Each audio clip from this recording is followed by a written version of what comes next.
It doesn't take much reasoning power to see that, I don't know what the standard of measurement would be, every trillions of gallons, let's just assume that they do melt off the glaciers and go into the ocean. Right. It's going to take exponentially more to raise each inch.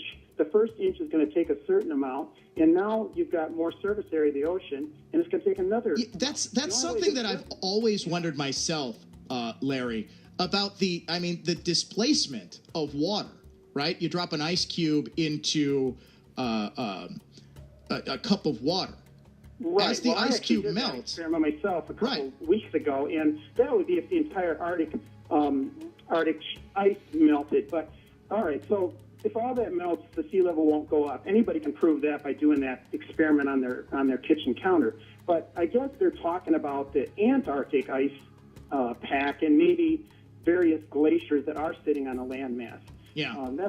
So I guess they have a point. Maybe assuming that we have this global warming going on. My point is that the entire coastline of the world is not a straight up and down cliff. Right. Every coastline, almost except for a few spots, is this extremely gradual angle.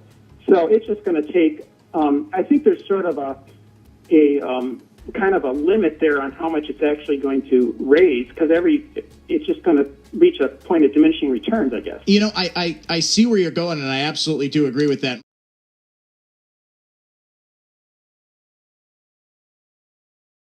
Majority of Earth's ice, more than 95%, is land-based and contained mostly in enormous ice sheets that cover Greenland and Antarctica, where there are entire mountain ranges, almost as big as the Alps, completely buried in ice. So what if all the ice on land melts? If all this ice melts, the ocean's going to have more water in it. So the sea levels, as measured from the coasts, is going to go up.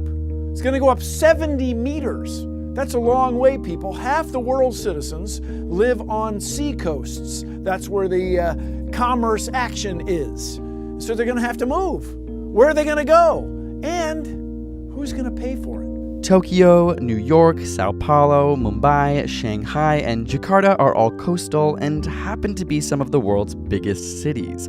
Even a small sea level rise of only a couple feet could cause up to $1 trillion worth of flood damage per year. A rise of 10 meters would displace more than 630 million people, nearly 10% of the world's population. At 25 meters, 1.4 billion people, roughly 20% of humanity, is left homeless. And to visualize the full 70 meters, the rising seas would drown out most of the U.S. eastern seaboard, much of the west coast, the entire state of Florida, huge areas of Asia, including Bangladesh, and much of northern China, and create a new inland sea in Australia.